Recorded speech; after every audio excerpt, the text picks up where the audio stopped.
Bismillahirrahmanirrahim. Assalamualaikum warahmatullahi wabarakatuh. Perkenalkan, nama saya Melisa Gunawan. Saya dari kelas 12 IPA 1. Di sini saya akan menjelaskan tentang unsur golongan utama. Unsur golongan utama merupakan unsur-unsur yang banyak terdapat di bumi atau dikenal sebagai unsur representatif. Unsur-unsur ini berada pada blok S dan P dalam sistem periodik unsur. Unsur dalam golongan utama meliputi unsur litium, natrium, kalium, rubidium, cesium, dan francium. Yang kedua, kelimpahan unsur golongan utama. Beberapa unsur logam dan non-logam dalam bentuk unsur ataupun senyawa banyak dimanfaatkan dalam kehidupan sehari-hari.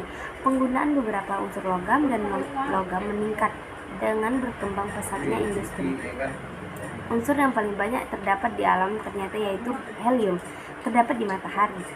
Sedangkan unsur yang paling banyak terdapat di bumi yaitu oksigen, silikon, aluminium, dan besi.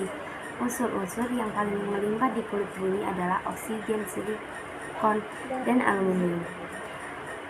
Berikut adalah presentasi kelimpahan unsur di kulit bumi. Kelimpahan gas mulia. Gas mulia adalah unsur-unsur dalam sistem periodik terletak pada golongan 8A yang meliputi helium, neon, argon, kripton, xenon, dan radon. Pada mulanya unsur-unsur ini dikenal dengan gas inert karena tidak bereaksi dengan unsur lain membentuk senyawa sehingga di alam dalam bentuk unsur bebas. Berikutnya adalah kelimpahan halogen. Halogen adalah unsur-unsur yang dalam sistem periodik terletak pada golongan 7A yang meliputi fluorine, klorin, bromin, iodin, astatin. Unsur golongan halogen sangat reaktif sehingga di alam hanya ditemukan dalam bentuk senyawa. Berikutnya adalah kelimpahan alkali. Unsur-unsur logam alkali terletak pada golongan 1A dalam sistem periodik unsur yang meliputi litium, natrium, kalium, rubidium, cesium, dan francium. Unsur logam alkali bersifat sangat reaktif sehingga di alam hanya dalam bentuk senyawanya. Salah satu unsur alkali yang banyak di alam adalah natrium yang banyak ditemukan di dalam air laut yaitu garam dapur NaCl dan banyak digunakan dalam kehidupan sehari-hari. Berikutnya adalah kelimpahan alkali tanah. Unsur golongan alkali tanah terletak pada golongan 2A dalam sistem periodik unsur yaitu berilium, magnesium, kalsium, strontium, barium, dan radium. Unsur-unsur golongan alkali tanah hanya ditemukan di alam dalam bentuk senyawa. Karena bersifat reaktif, berilium ditemukan dalam bentuk mineral yaitu beril.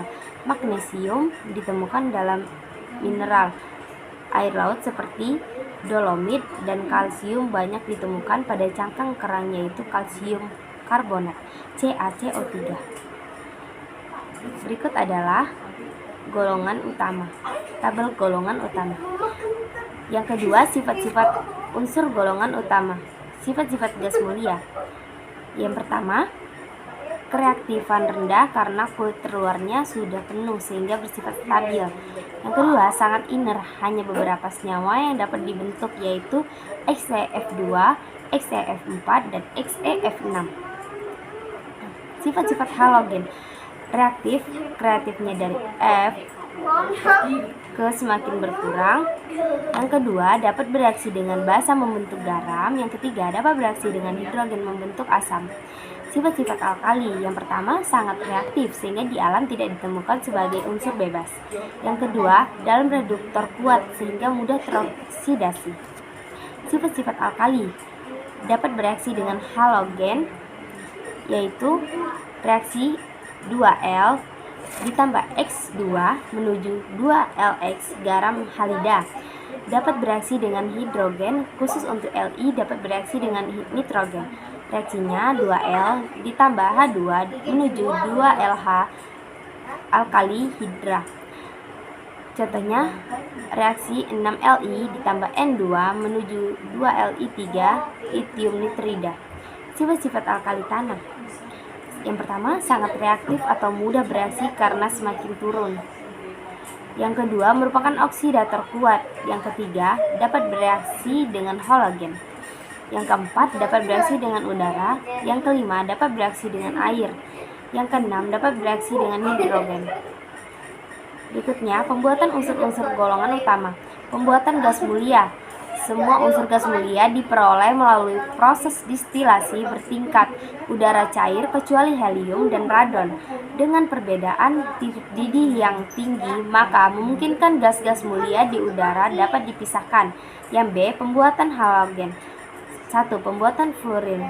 Gas fluorin F2 merupakan oksidator kuat sehingga diperoleh melalui proses elektrolisis garam hidrogen fluorida. KHF2 yang dilarutkan dalam HF cair kemudian ditambahkan LiF 3% agar suhu turun sampai kurang lebih 100 derajat Celcius. Elektrolisis dilakukan pada tempat terbuat dari baja, di mana baja sebagai katode dan karbon grafit sebagai anoda. Yang kedua, pembuatan klorin. Klorin dapat dibuat dengan proses Deschamps oksidasi. Elektrolisis larutan NaCl menggunakan diafragma elektrolisis lelehan NaCl. Secara komersial, klorin dibuat dari elektrolisis leburan NaCl, yaitu proses Down elektrolisis leburan. Katoda besi Na+ ditambah E menuju Na, anoda karbon 2Cl- menuju Cl2 ditambah 2E. Pada proses tersebut, sebelum NaCl dicairkan, NaCl dicampurkan dengan sedikit NaF agar titik lebur turun dari 800 derajat Celcius menjadi 600 derajat Celcius. 3. Pembuatan bromin. Bromin dapat dibuat dengan cara mengoksidasi ion bromin dalam air laut dengan klorin reaksi Cl2 ditambah 2Br- menuju 2Cl- ditambah Br2.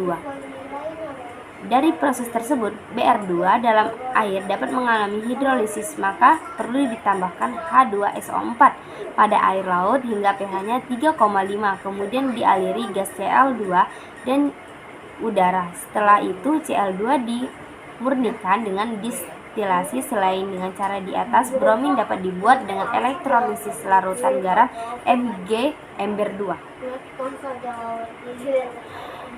Pembuatan iodin. Secara komersial, iodin dapat dibuat dengan mengoksidasi ion iodida yang terdapat di air laut dengan klorin Cl2 ditambah 2L- menuju 2Cl- ditambah L2. Iodin juga dapat dibuat dengan reduksi ion iodat dengan mengalirkan natrium hidrogen sulfit ke dalam garam cili NaIO3. Yang kelima, pembuatan astatin AT. Astatin merupakan unsur radioaktif. Untuk memperolehnya dari penembakan Bi dengan partikel A, He. Yang C, pembuatan unsur alkali. Logam-logam alkali yang dibuat dengan elektrolisis lelehan garamnya atau mereduksi garamnya. Pembuatan litium. Litium diperoleh dengan elektrolisis lelehan LiCl. LiCl menuju Li ditambah Cl- katoda Li ditambah E menuju Li, anodanya Cl- menuju setengah Cl2 ditambah E. Yang kedua, pembuatan natrium. Natrium dapat dibuat dari elektrolisis lelehan natrium klorida yang dicampur dengan kalsium klorida. Disebut proses Down. Kalsium klorida berfungsi untuk menurunkan titik cair dari 800 derajat sampai 500 derajat. NaCl menuju Na+ ditambah Cl- katodanya Na+ ditambah E menuju Na, anodanya Cl- menuju setengah Cl2 ditambah E. Yang D, pembuatan unsur alkali tanah. Logam-logam alkali tanah diperoleh dengan elektrolisis lelehan garamnya kecuali berilium. Yang pertama, pembuatan berilium. Berilium dapat dibuat dengan mereduksi garam fluoridanya BeF2 ditambah Mg menuju MgF2 ditambah Be. 2. Pembuatan magnesium.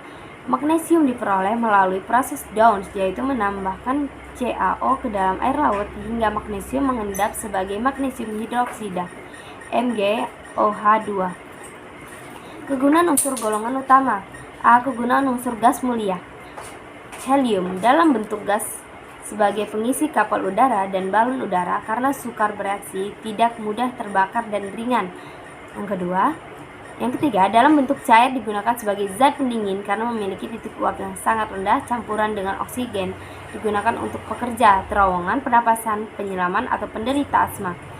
Berikutnya neon, berikutnya pengisi lampu neon dalam bentuk cair sebagai pendingin pada reaktor nuklir, pengisi tabung televisi, argon, pengisi lampu pijar karena tidak bereaksi dengan kawat Wolfram yang panas, untuk lampu reklame dengan cahaya berwarna merah muda, sebagai atmosfer inner pada pengelasan logam terbuat dari stainless steel, titanium, magnesium, dan aluminium.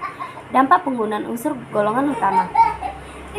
Dampak unsur golongan utama, adapun dampak negatifnya adalah sebagai berikut. Yang pertama, karbon. Dampak negatif karbon adalah pada senyawa karbon, yaitu karbon dioksida CO2. Karbon dioksida terjadi karena pemakaian bahan bakar dari fosil. Adanya pembakaran ini menyebabkan terjadinya efek rumah kaca. Yang B, klorofluorokarbon CFC. CFC berdampak negatif terhadap penipisan lapisan ozon dan berkontribusi terhadap efek rumah kaca.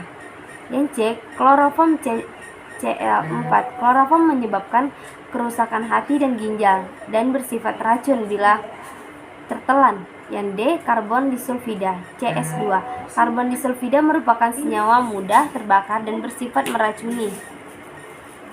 Kedua, nitrogen campuran NO dan NO2 menghasilkan NOx yang merupakan hasil pembakaran bahan bakar dari industri atau kendaraan yang menyebabkan terjadinya hujan asam dan asap kabut yang mengakibatkan terjadinya iritasi pada mata dan menyebabkan tumbuhan menjadi kering. Hujan asam dapat merusak pH tanah, perairan, serta merusak bangunan. Yang ketiga, silikon. Silikon yang dipakai untuk kecantikan wajah dapat menyebabkan kerusakan bentuk dan pelumpuhan beberapa otot wajah. Hal ini karena silikon dapat membentuk gumpalan dan dapat memblokir aliran darah ke jaringan atau organ tubuh. Yang keempat, fosfor. Fosfor berdampak negatif apabila biji fosfor yang diolah menjadi fosfat larut dalam air, sehingga menyebabkan terjadinya limbah radioaktif disebabkan biji fosfor mengandung uranium.